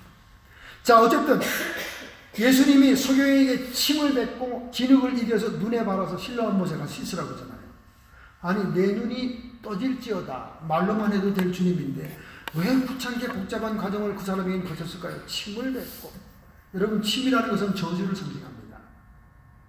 왜? 사람들을 저주하고 할 때 침 뱉잖아요. 그죠? 저주를 상징해요. 진흙은 뭡니까? 인간 태초에 창조할 때 티끌에서 온 인간, 흑인 인간을 상징하는 거예요. 그것을 이렇게 약처럼 침으로 개겨서 발라서 눈에 딱 받았다는 것은 내가 천지 창조 때 우리 하나님이 지은 것처럼 내 눈을 뜨게 한다. 이렇게 뜻이 있는 거예요. 그러니까 우리 인간이 원죄로 인해서 저주받은 거 아니에요? 그러니까 그 저주에 의해서 온 질병을 주님이 치료한다는 의미가 거기 포함되어 있지만 어쨌든 진흙에 침을 바른 것은 믿음의 접촉점이었습니다. 그 외에도 많죠. 제자들에게 영적인 권위를 위험하는 거, 또 믿는 자들이 손을 얹은 즉 병 낫는다는 거, 손 얹는 거, 이게 접촉점. 믿는 자들이 얻는 손 얹는 것은 안수라고 그리지 않아요. 그냥 접촉 터치라고 그러죠. 터치. 베드로 장모가 열병에 치유될 때 안수 받았죠. 이 안수는 라이센스 있는 성직자들이 하는 게 안수입니다. 그러니까 여러분이 무슨 갑자기 은혜 받았다고 은혜 충만하다고 막 길길이 뛰면서 아무나 막 교회들 안수하고 그러면 절대 안 됩니다. 그냥 이렇게 여러분이 위에서 기도해 주고 싶으면 이렇게 환부에 손을 이렇게 대거나 또는 이렇게 그냥 어깨에 손을 얹거나 이렇게 기도해 주는 거지. 머리의 안수는 기름 부음 받은 종들, 제자급, 또 성직을 임명받은 분들이 머리에 안수하는 거예요. 이 머리는 인격 전체를 대표하는 부분입니다. 그러니까 함부로 안수하면 안 돼요. 그래도 함부로 안수 받아서도 안 됩니다. 이 안수가 믿음의 접촉점이 됐어요. 자 그러면 긴 얘기를 짧게 해야 여러분이 지겹지 않죠. 기왕 그 얘기가 나왔으니까 우리가 교회라는 공동체에서 이렇게 믿음의 접촉점을 활용할 때는요, 반드시 교회 지도자의 허락을 받아야 됩니다. 병자를 고친다든가 뭐 이렇게 할 때 안수가 아니죠. 손을 터치하는 것은 허락을 반드시 받아야 돼요. 그래서 왜냐하면 교회는 영적인 질서가 있는 공동체고 또 주님의 몸이기 때문에 성경적인 절차와 그 영적인 질서를 지켜야 됩니다. 그래서 막 조심해야 돼요. 뭐 요즘은 뭐 축도도 막 그냥 평신도들이 하는 분들이 많아요. 교회가 그렇게 질서가 무너졌습니다. 축도도 그렇게 하는 거 아니에요. 사도의 전통이 없는 그런 교회들은 그런 일들을 평신도들이 하는데 그렇게 하는 거 아닙니다. 사도 전승의 교회들은 그렇지 않아요. 자, 그러면 이제 다른 것을 또 하나 얘기하겠습니다. 어떠한 것도 믿음을 대신할 수는 없어요. 우리가 믿음을 가지고 믿음의 접촉점을 활용하는 것입니다. 저는 정말 여러분에게 많이 간증을 했기 때문에 여기 많이 들은 분들이 있어서 더 이상 간증을 안 하겠습니다. 베드로가 그 자기 그림자로 치료함을 받은 거, 또 사도 바울의 손수건과 자기의 앞치마 옷으로 병자를 치료하는 것, 이런 그 믿음의 접촉점이 활용됩니다. 그러면 목사님, 그것이 영구적인가요? 절대로 하나님은 어떤 손수건이나 앞치마를 영구적으로 치유의 접촉점으로 쓰지 않아요. 왜 그럴까요? 전사님, 왜 그럴까요? 손수건이나 앞치마 기름 부음 받아서 그것을 치유와 축사의 접촉점으로 했다가 그게 왜 영구적이지 않을까요? 네? 어디? 치유 사역자가 교만해지기도 하겠지만은 더 큰 문제는 우상화를 방지하기 위해서. 우상화. 만약에 그 어떤 매개체가 영구토록 치유의 역사가 일어난다. 그럼 예수님을 바라보겠어요? 그 옷감, 그 손수건을 구입하려고 난리법석을 피죠. 우상화를 방지하기 위한 겁니다. 네, 그래서 저도 그런 체험이 있는데 그 손수건이 영구적으로 역사가 일어나진 않아요. 시한적으로 그분이 그 어려울 때만 잠깐 역사하고 말지요. 압니다. 믿음의 매개체에는 안수가 참 중요하죠. 안수가 사도행전 19장 6절 바울이 그들에게 안수하며 성령이 그들에게 임하심으로 방언도 하고 예언도 했다. 우리가 그냥 뭐 기도하다가 방언도 터지고 은사도 임할 수 있지만 특별히 영적으로 위임 권위를 받은 자들이 안수하게 되면요, 성령이 더 쉽게 믿음의 접촉점을 통해서 일어나는 현상이 성경에 많이 기록되고 있습니다. 그러나 성직을 받지 않는 사람들은 안수를 하면 안 돼요. 안수하면 그냥 손을 얹는 거예요. 어깨에 얹든지 이렇게 얹습니다. 근데 그 치유 사역자들 가운데 환부에 꼭 손을 얹는다 그래가지고 이 사람들에게 얹을 수 없는 부분을 막 함부로 얹어서 아주 그 불미스러운 성추행 신고도 받고 뭐 이런 일들이 많이 일어납니다. 이단 교주들이 특히 그런 일 때문에 스캔들이 많이 빠지죠. 그때는 그냥 머리에다가 안수하면 되는 거예요. 왜? 머리는 그 인격 전체를 상징하기 때문에 그 사람에게 안수하게 되는 것입니다. 주변에 그런 무리를 일으키는 분들이 너무나 많아요. 환부를 때린다 그러면서 막 이상한 짓들을 하는 분들이 많아요. 정말 조심해야 됩니다. 그래서 우리가 영성 과목을 배우면서 축사 라이센스를 받기 위해서 공부할 때 이 미국 대학들은요 뭐부터 하는 줄 알아요? 법부터 배웁니다. 법부터. 목사가 손을 어떻게 잘못 움직이고 어떤 행동을 취할 때 법적으로 저촉된다는 법적 조항부터 받아요. 쫙 공부를 합니다. 1시간 동안. 그럼 그 공부를 하고 나면 어떻게 될까요? 전부 다. 막 힘이 솟을까요? 맥이 톡 빠지지. 맥이 톡 빠져. 안 하는 게 낫겠다. 그만두자. 이렇게 이 생각이 들어요. 뭔 그렇게 법에 접촉이 많이 됩니까? 근데 우리 한국 사람들은 전혀 법에는 관심이 없어요. 무대뽀야. 귀신 뽑는다고 막 묶어서 감금하고 때리고 귀신은 뭐 때리는 게 약이라고 그러고 언제 성경에 때리는 게 약이라고 써 있습니까? 뭐 귀신은 악다구리를 써야 나간다고 언제 악다구리를 써야 나간다고 그랬습니까? 귀신은 가만히 눈만 쳐다보고 조용히 얘기는 떠나갑니다. 악다구리 쓰지 마세요.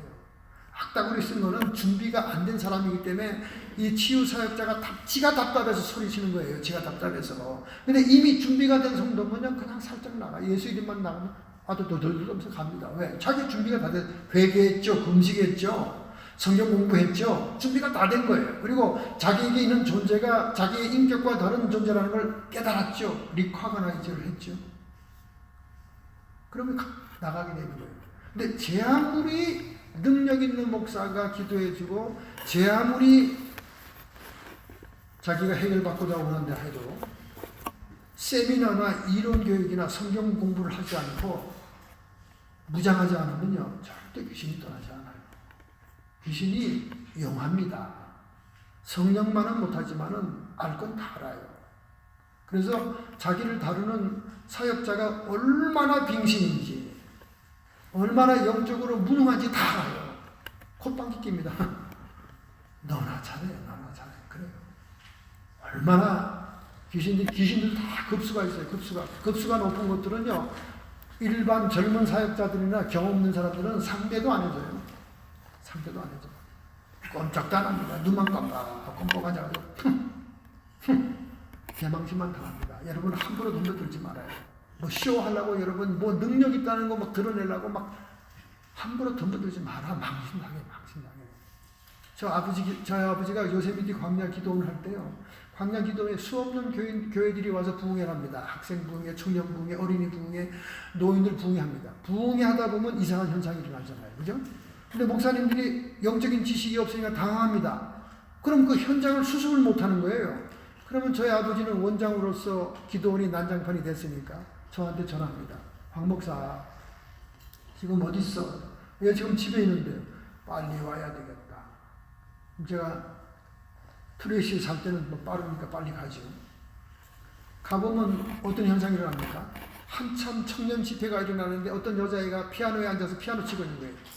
그 피아노가 뭐 음악 찬송 반주하는 것도 아니고 무슨 뭐 일정한 곡을 연주하는 것도 아니고 지멋대로 막 피아노 치고 있는 거예요. 근데 청년 여러 명이 가서 아무리 끌어내려도 꼼짝도 안 해. 완전 철뭉탱이야. 그리고 피아노 치니까 예배를 집행할 수 있습니까? 점심 식사를 할 수 있습니까?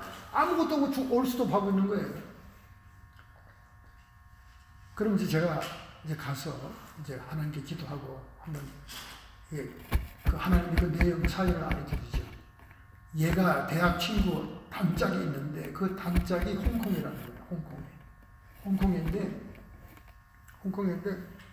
홍콩에 그 애가 방학 때마다 자기 집에 가서 이제 방학을 보내고 오는데 대학 공부하면서 그 홍콩에 자주 드나드는 카페에 피아니스트가 있는데 그 피아니스트의 귀신이 그 친구에게 들어갔다가 다시 얘가 너무 이 친구하고 친하니까 이 친구에게 들락거린다는 거예요. 그래서 그 연주하는 그 홍콩에 그 음란한 귀신을 쫓아줘라 그렇게 말씀을 주셨어요. 그래서 제가 딱 그 애한테 가서 피아노 치고 있는데 콧방귀 끼고 앉아있죠. 어떤 전사가 와서 해도 소용없어요. 완력으로 해도 안 되고 힘으로 해도 안 되고 기도해도 안 되고 안 되는 거예요. 왜 그렇습니까? 귀신들은 자기 정체가 정확히 디테일하게 폭로되지 않으면 굴복을 안 해요. 그래서 내가 듣든지 말든지 걔한테 가서 이렇게 얘기했어요. 너 당착 친구 있지? 그때. 이때. 걔 홍콩애지? 그렇대. 그 홍콩에 있던 귀신이 너한테 들어가 있는 거야. 그러니까 중단해. 그러더니 얘는 그 말을 그게 무슨 영이 왔다 갔다 하는 게 무슨 말인지도 모르면서 이미 그 안에 있는 귀신 내 말을 들은 거예요. 덜덜덜덜 떨면서 거품을 지 흘리니 옆으로 픽 쓰러지더라고요. 여러분 귀신이 그렇게 간단한 게 아니에요. 여러분 예수 이름으로 어쩌고 막 악다구리 쓴다고 귀신이 떠나가잖아요. 귀신은 정확하게 디테일하게 자기 정체를 드러내야 그때 항복하는 거예요.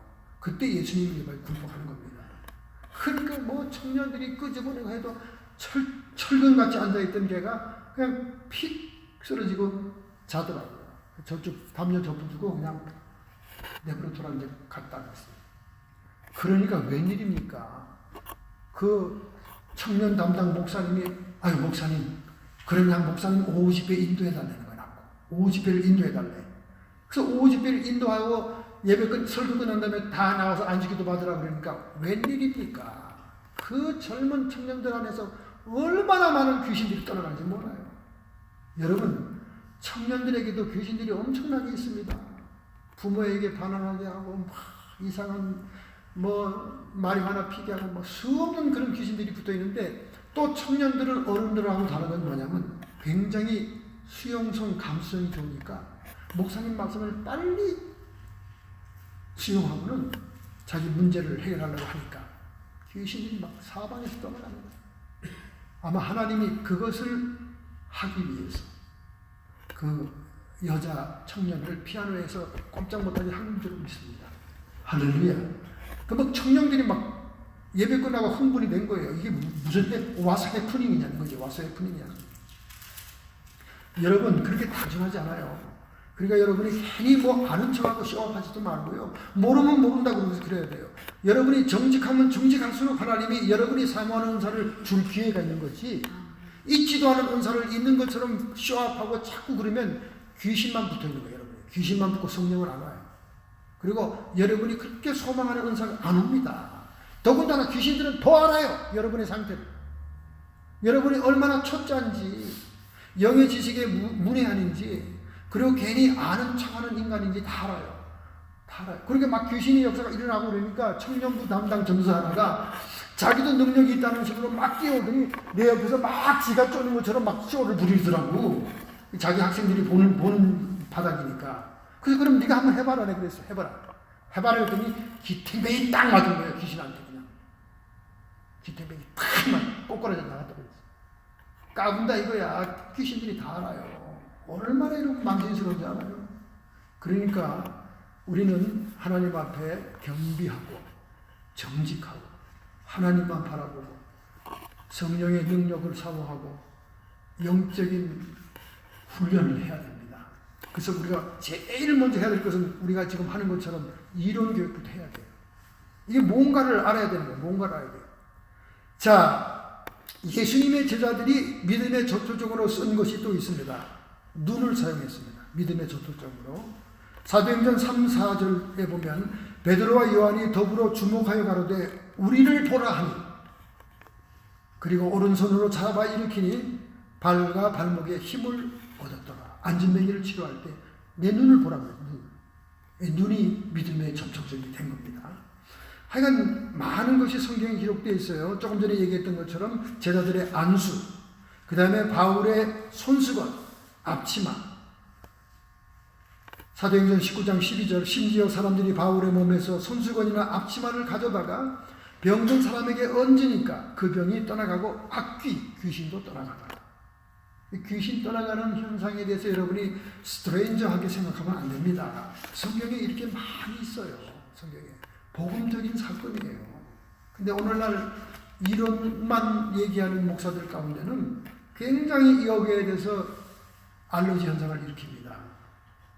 그러나 베레아 아카데미의 김기동 목사가 쫓는 귀신의 역사와 일반 성경적 귀신의 축소의 역사는 전혀 차원이 달라요. 왜냐하면 베레아 김기동 목사는 이론적으로 불신자의 사후 영혼이 귀신이다 이렇게 정의를 내리기 때문에 그 귀신론 자체가 이단인 거예요. 그러나 우리가 성경이 말하는 귀신론으로 활동한다면 아무 문제가 없는 것입니다.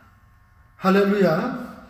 그래서 제가 또 얘기한 것처럼 그런 머트리아를 매개로 하는 그런 믿음의 접촉점은 리미티드가 있다는 거예요. 시간의 제한이 있고 그런 이유는 그것이 우상화될까봐. 심지어 장대에 달았던 구리뱀조차도 그게 사라지게 했잖아요. 그게 우상화될까봐. 하나님은 그렇게 하십니다. 자, 그 다음에 이제 마지막이에요. 네 번째, 교회 내에 하나님의 자녀들의 질병을 치료하는데도 믿음의 접촉점이 있습니다. 야고보서 5장 13절부터 16절에 나오는 말씀을 보면 거기에 우리가 목사님들이 병자 신방 가가지고 매번 18번으로 낭독하는 성경이죠. 그게 야고보서 5장입니다. 야고보서 5장 13절 16절에 보면 이렇게 되어 있습니다. 너희 중에 고난당하는 자가 있느냐? 저는 기도할 것이요. 즐거워하는 자가 있느냐? 저는 찬송할지니라. 너희 중에 병든 자가 있느냐? 저는 교회 장로들을 청할 것이요. 그들은 주의 이름으로 기름을 바르며 위하여 기도할지니 믿음의 기도는 병든 자를 구원하리니 주께서 저를 일으키시리라. 혹시 죄를 범할지라도 사심을 얻으리라. 이러므로 너희가 죄를 서로 고하며 병 낫기를 위해 서로 기도하라. 의인의 간구는 역사하는 힘이 많으니라. 여러분, 이 성경 구절은 여러분이 신방을 아플 때 받을 때 목사님들이 항상 인용하는 것입니다. 우리 여기에서 중요한 요점은 첫째, 장로를 초청해야 된다는 거예요. 병들면 교회 공동체에서는. 여기 장로는 지금 목사를 얘기합니다. 그 당시에는 장로가 목사였어요. 그 다음에 두 번째, 기름을 바른다. 그 성령이 기름 부음이 임한다는 그 상징으로 올리브 기름을 이렇게 부었어요. 올리브 기름. 그래서 미국 교회 가면 강대상에 올리브 기름이 항상 비치되어 있습니다. 저도 올리브 기름을 바를 때가 있어요. 언제 바르냐면 정신분열증이나 정신착란증으로 전혀 대화가 소통할 수 없고 성경 말씀이 먹히지 않는 환자가 있을 때는 기름 부음을 활용합니다. 할렐루야. 왜냐하면 그 기름 부을 때 그들의 피부로 그 기름이 부어지는 느낌을 느낄 수 있기 때문에 그것으로 믿음의 접촉점을 삼으면 소통이 안 되는 정신병자들을 치료할 수가 있었습니다. 그 다음에 믿음의 기도죠. 엘리야와 같은 믿음의 기도. 예수님께서 치료하실 것이라고 믿는 믿음의 기도입니다. 내가 치료한다. 능력자가 치료한다. 그건 믿음의 기도가 아니에요. 그건 자기의 기도죠. 믿음의 기도는 뭐냐? 예수님이 치료하신다는 거예요. 치료하실 예수님을 내가 믿으면서 기도하는 거예요. 여기 있잖아요. 주께서 저를 일으키시리라. 할렐루야. 장로를 초청했고 기름을 부었고 기도를 했지만은 정작 병을 치료하시고 일으키는 분은 누구예요? 누굽니까? 예수님입니다. 근데 오늘은 많은 사람들이 착각하죠. 치료 사역자도 자기가 치료하는 것처럼 착각을 하기도 하고 받는 사람도 우리 목사님이 치료한다고 착각합니다. 여기에서 무서운 이단과 교주들이 나오고 무서운 병폐가 나오고 여기에서 사탄이 개입이 되는 겁니다. 이 정확히 이걸 분리해놔야 돼요. 그 다음에 여기 중요한 포인트가 하나 있잖아요. 사제의 중보기도입니다. 오늘날 교회가 잃어버린 사제의 기도, 이걸 회복해야 돼요. 사제의 기도를 하는 교회만이 사도 전통의 교회입니다. 왜 그럴까요? 요한복음 20장에 부활의 주님이 나타나셔서 너희에게 평안이 있을지어다. 아버지께서 나를 보내신 것처럼 나도 너희를 보내노라. 하고 첫 번째로 한 것이 뭡니까? 숨을 쉬면서 성령을 받아라. 오늘 주의 종들에게 말하는 거예요. 사명자들에게 말하는 첫 번째 조건은 숨을 쉬면서 숨처럼 들어가는 하나님의 성령이 임재해야 되고, 두 번째 뭡니까? 너희가 네 죄든지 사하면 사하여질 것이요 네 죄든지 그대로 두면 그대로 있습니다. 사죄의 권세를 준 거예요. 이 사죄의 권세가 교회에서 언제 사라졌습니까? 마르틴 루터의 종교개혁 이후에 사라진 거예요. 왜 사라졌습니까? 면죄부라고 하는 그것을 해결하기 위해서 너무나 강조하다 보니까 사죄의 권세가 교회에서 사라진 거예요. 이게 종교개혁에서 이게 결정입니다. 모든 것이 어떤 극단으로 흐르면 거기 또 문제가 생기는 거예요. 면죄부를 완전히 뽑아버리고 죄를 뭐 어떻게 할 수 없게 하려고 뽑아버리다 보니까 주님이 사도들에게, 목회자들에게 준 사도의 권세가 생략이 된 거예요. 오늘날이라도 우리가 사도 전승의 교회를 이어나가려면, 아포스톨 석세션 처치를 하려면 참회 기도 시간이 들어가야 되고, 참회 기도 시간 이후에 목사의 사죄의 선포가 있어야 됩니다. 그것이 얼마나 중요하다는 사실이 오늘 이 본문에 나오는 거예요. 너희 죄를 사하시니 얻으리라 나온 거예요. 주의 종 목사님을 초청하고 이 환자가 사죄의 은총을 받는 그 예식을 하는 겁니다. 할렐루야, 할렐루야. 왜냐하면 근본적으로 죄의 문제가 해결되지 않고는 병도 치유되지 않고 귀신도 축사되지 않습니다. 죄가 사라져야 돼요. 죄가 회개돼야 돼요. 더러운 오물이 치워져야 찾아왔던 파리가 없어지고 쥐떼도 사라지는 겁니다. 오물은 치우지 않고 자꾸 파리만 쫓고 쥐만 쫓으면 다시 오게 돼 있어요. 그래서 사죄가 필요하고 회개가 필요한 거예요. 이것이 교회 공동체에서 가장 중요한 것입니다. 자, 이제 마지막입니다. 정말 마지막. 디모데전서 5장 22절 이런 말이 있어요. 디모데전서 5장 22절 아무에게나 경솔히 안수하지 말고 다른 사람의 죄에 간섭하지 말라. 내 자신을 지켜 정결케 하라. 아멘. 사역자의 지침을 준 거예요. 아멘. 아니, 치유 사역자가 왜 아무에게나 안수하지 말래? 그리고 왜 남의 죄를 뭐 있다 없다 간섭하지 말래? 아니, 그럼 이거 사역하지 말라는 얘기요? 아닙니다. 자기의 영적인 상태를 먼저 점검하라는 거예요. 내가 죄 지은 상태, 그 죄의 귀신이 함께하는 상태에서 누구에게 안수하면 그 영이 옮겨지는 거예요. 무서운 겁니다, 여러분. 영의 이전 현상이 일어나요. 그러니까 네가 스스로 양심껏 내 영적인 상태가 뭐 아직도 회개되지 않은 것이 있고 죄가 계속되는 것이 있다면 함부로 안수하지 말라는 거예요, 누구를. 여러분, 죄를 계속 짓고 있는 목사들 많습니다. 수없이 많아요. 제가 부산에 부흥회 갔다가 첩을 2명 둔 목사를 회개시켰습니다. 아니, 목사가 첩이 하나도 아니고 2명이나 돼. 하나는 나이 많은 첩, 하나는 젊은 첩. 아주 구색을 갖췄더라고. 공항에 저를 마중 나왔는데 뒤에 여자 2명이 보이더라니까. 그래서 점심을 찾으려고 좋은 식당에 가서 앉아가지고, 목사님, 제가 부흥회를 인도한 강사지만은 목사님밖에 은혜를 받아야 교인들이 은혜 받습니다. 그때 얼굴이 약간 상기가 되더라고요. 저는 영적인 은사가 있는데요, 하나님이 필요하시면 환상을 보여주십니다. 아, 그래요, 목사님. 그럼 뭐 저한테 뭐가 보이나요? 목사님 어깨 뒤로 2 여자가 보이네요. 하나는 나이가 지긋하신 분이 한 분이고 하나는 젊은 여자입니다. 고개를 탁 쳐봤고는 말을 못하더라고요. 그래서 목사님이 이 문제를 정리하셔야 됩니다. 황 목사, 이미 늦었어. 먹구나. 목사님, 이 문제 해결 안 되면 저는요, 부흥회 안 합니다. 이제 그렇게 얘기가 진행됐습니다. 더 자세히 얘기하면 프라이빗이 나오고 그 교회가 어느 교회인지 금방 여러분이 알기 때문에 스킵하겠습니다. 자, 이렇게 목사들이 죄의 상태에 있는 사람들이 있다니까.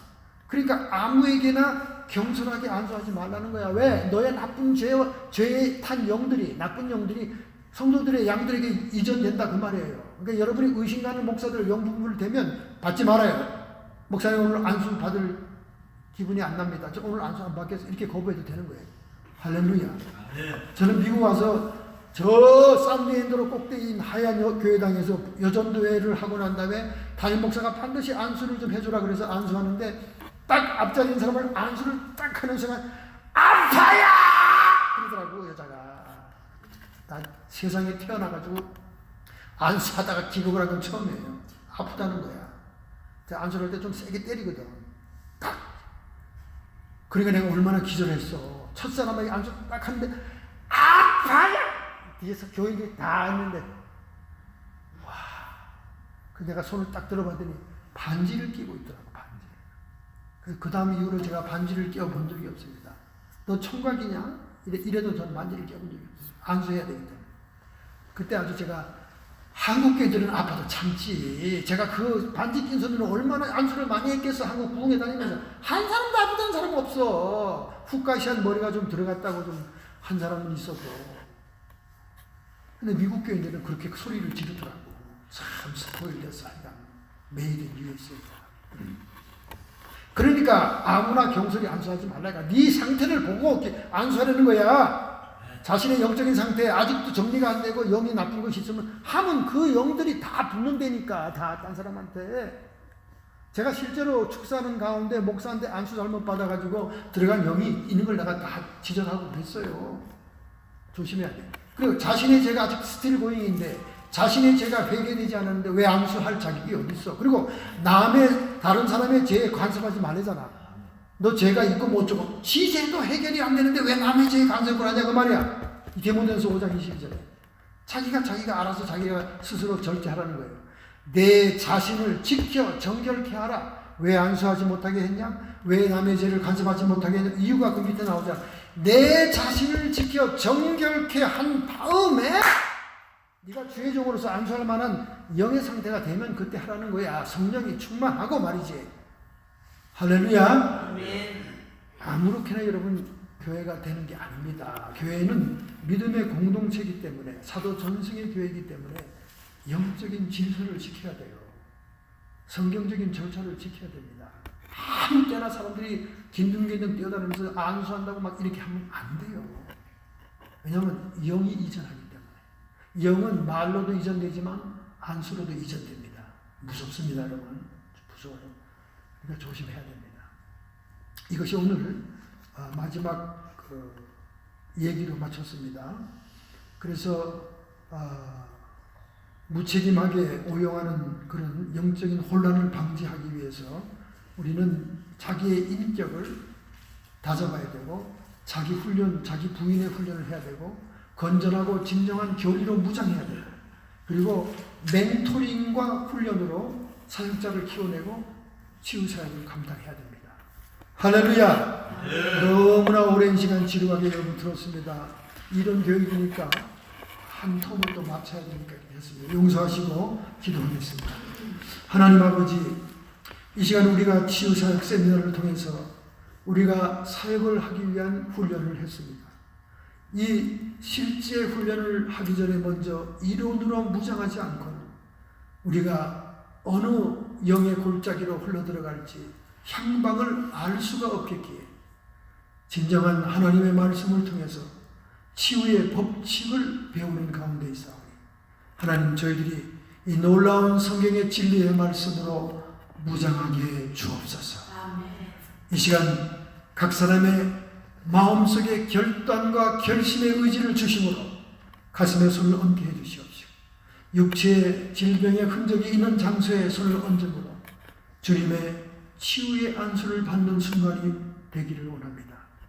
성도의 육체와 정신의 역사는 모든 질병들은 이 시간 예수님께서 치료하셨으니 깨끗이 나음을 받을지어다. 아멘. 악한 마귀 사탄 귀신의 시력들아 우리가 미처 죄를 회개하지 않았다면 회개하게 하옵시며 죄가 회개가 되었다면 우리의 좌우 주변에서 쫓김받고 떠나갈지어다. 아멘. 십자가에서 승리하신 승리자 예수님의 이름으로 선포하노. 쫓겨나고 떠나갈지어다. 하나님 우리가 주님의 의를 주님의 사역을 하면서 주님의 의와 평강과 희락을 누림으로 이 땅에서도 천국 생활을 하게 하여 주옵소서. 예수님의 이름으로 축복하며 기도하옵나이다. 아멘. 감사합니다.